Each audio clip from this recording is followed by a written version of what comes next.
एकदा सर्वांनी गायनाचार्यांसाठी टाळ्या वाजवल्या. मृदुंगाचार्यांसाठी टाळ्या वाजवल्या. पहा, मग रामनामी उपजे आवडी, मग रामनामी उपजे आवडी, सुख घडोघडी वाढू लागे. संतांचा चरणरज लागले की वासना ही जळून जाते आणि एकदा वासना जळून गेली की मग काय तर रामनामाविषयी आवड निर्माण होते.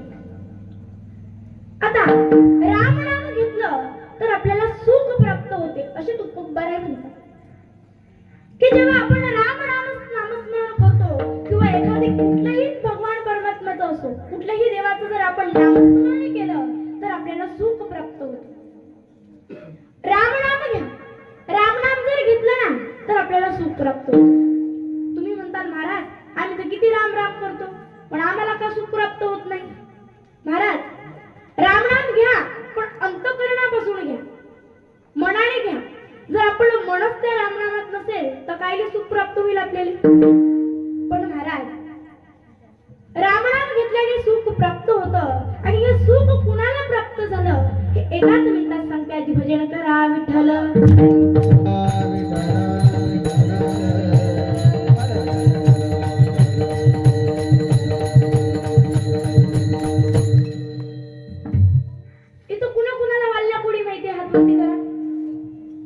कुणालाच नाही माहिती वल्ल्यापुडी नाही माहिती कुणाला. मी सांगते ऐका. वल्ल्यापुड्याने खूप पाप केलेलं होतं. वल्ल्यापुडी हा जो जंगलातून जायचा त्याला वल्ल्यापुडी मारायचा. एक दिवस वल्ल्यापुडी हा जंगलामध्ये असताना नारद महर्षी त्या रस्त्याने जात होते. वल्ल्यापुड्याला नारद महर्षी दिसतात आणि नारद महर्षींवरती वल्ल्यापुड्याने हत्यार उचलला. तेव्हा नारद महर्षी म्हणतात, वल्ल्या तू एवढं कुणासाठी करतो म्हणे. आतापर्यंत तू एवढं पाप केलं, कुणाकरिता केलंय म्हणे एवढं पाप तू. वल्ल्यापुडी म्हणतो मी एवढं सगळं पाप माझ्या मुलाबाळांसाठी केलं, माझ्या पत्नीसाठी मी एवढं पाप केलं. तेव्हा नारद महर्षी म्हणतात की अरे म्हणे तू एवढं पाप त्यांच्याकरिता केलंय, तू घरी जा. इकडे लक्ष द्या. तू घरी जा आणि तू घरी गेल्यानंतर तुझ्या पत्नीला विचार बरं म्हणे की तू माझ्या पापात वाटेकरी होशील का. वल्ल्यापुडी म्हणतो मी त्यांच्याकरिता पाप केले, मी त्यांच्याकरिता पाप केले याचा अर्थ ते माझ्या पापात वाटेकरी नक्कीच होती. आता वल्ल्यापुडी हा घरी जात असताना असं झालं की वल्ल्यापुड्याची पत्नी हे एकावर एक खंडे रचत होती. काय करत होती. एकावर एक खंडे रचत होती. खंडे रचता रचता असं झालं की वल्ल्यापुड्याच्या पत्नीला विंचू चावला. काय चावला. विंचू चावला. आणि विंचू चावल्यावरती किती आनंद होतो हे प्रत्येकालाच माहिती. आनंद होतो की नाही.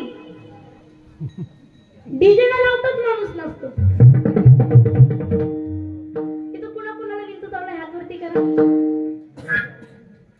कुणालाच नाही चावला. चावला का. किती आनंद होतो. वेदना होता. आणि महाराज वल्ल्यापुडीच्या पत्नीला विंचू चावला. विंचू चावल्यानंतर वल्ल्यापुडी हा घरी जातो. घरी गेल्यानंतर वल्ल्यापुड्याच्या पत्नीला म्हणतो अगं म्हणे मी आजपर्यंत एवढं पाप केलंय, मग तू या पापात वाटेकरी होशील का म्हणे. अर्ध पाप तू घेशील का म्हणे. मी आजपर्यंत पाप तुमच्याकरिता केले, मग तू माझ्या पापात वाटेकरी होशील का म्हणे. वल्ल्यापुड्याची पत्नी म्हणते मला इथं विंचू चावलाय, माझ्या अर्ध्या वेदना तुम्ही घेसाल का. वल्ल्यापुडी म्हणतो ग विंचू तर तुला चावलाय ना, मग त्याच्या अर्ध्या वेदना मी कशा घेऊ. मग वल्ल्यापुड्याची पत्नी म्हणते पाप तुम्ही केलंय.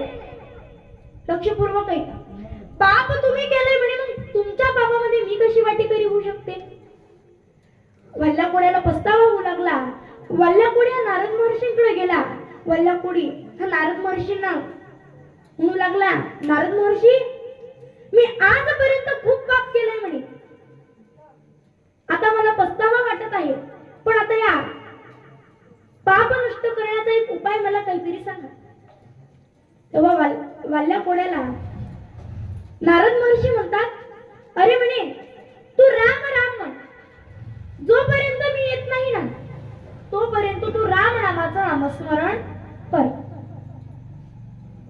वाल्याकोळी म्हणतो मला मरा या शब्दाचा उलटा, मरा या शब्दाशिवाय दुसरा शब्द येतच नाही. आता मरा या शब्दाचा उलटा शब्द काय? राम. तेव्हा नारद महर्षी म्हणतात तू मरा मराच म्हण. मरा मराम करता करता वाल्याकोळीला राम असा उच्चार आला आणि राम नामाचं एवढं नामस्मरण केलं, एवढं नामस्मरण केलं की श्रीराम प्रभू जन्माच्या आधीच रामायण लिहिलं. कोडियाची कीर्ती, कोडियाची कीर्ती, कोडियाची कीर्ती वाढली ग.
वाल्याकोळीने एवढं नामस्मरण केलं, एवढं नामस्मरण केलं की श्रीराम प्रभू जन्माच्या आधी रामायण लिहिलं.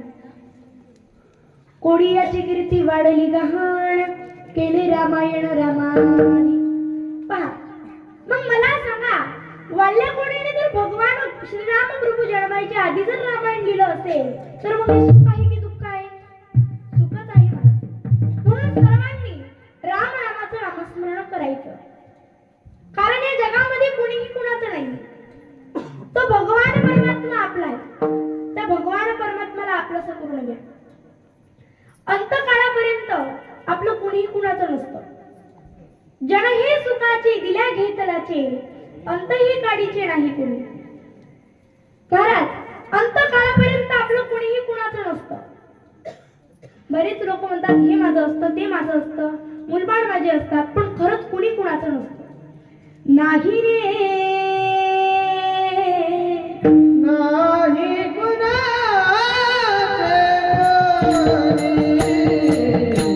नाही रे, नाही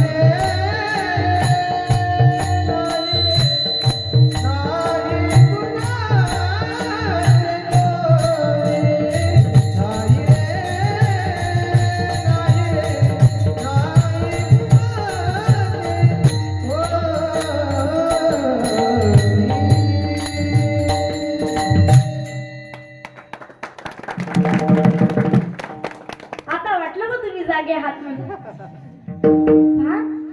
या जगामध्ये कुणी कुणाचं नाहीये. तो भगवान परमात्मा आपला आहे. त्या भगवान परमात्म्याला आपलंसं करून घ्या. आपण या जगामध्ये आहे तोपर्यंत आपल्याला भक्त म्हटलं जात नाही.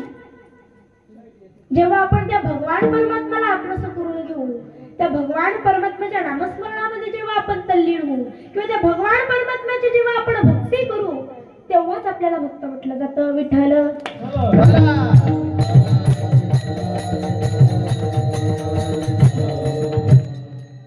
पहा, म्हणून जगामध्ये आपलं कोणीहीच नाही, फक्त तो भगवान परमात्मा आपला आहे. महाराज एका ठिकाणी असंच सांगितलं की कुणी कुणाचं नाही, फक्त तो देव आपला आहे.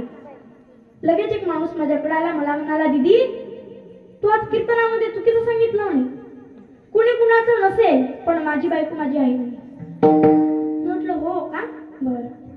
घरी जा म्हटलं आणि घरी गेल्यानंतर तुमच्या पत्नी जवळ तुम्ही दुसऱ्या बाईचं नाव घ्या. काय म्हणते ते पहा. आता हा घरी गेला. घरी गेल्यानंतर आम्ही तिथंच होतो.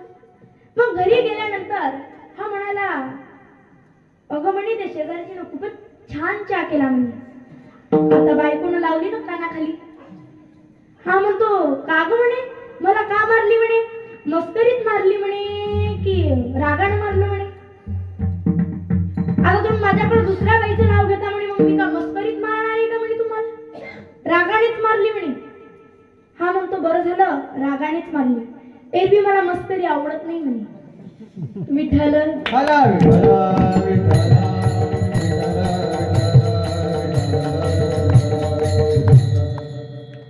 आजकालच्या बायका सुद्धा नवऱ्याला नीट बोलत नाही. पहिल्या वर्षी बायको म्हणते, अहो ऐकलत का?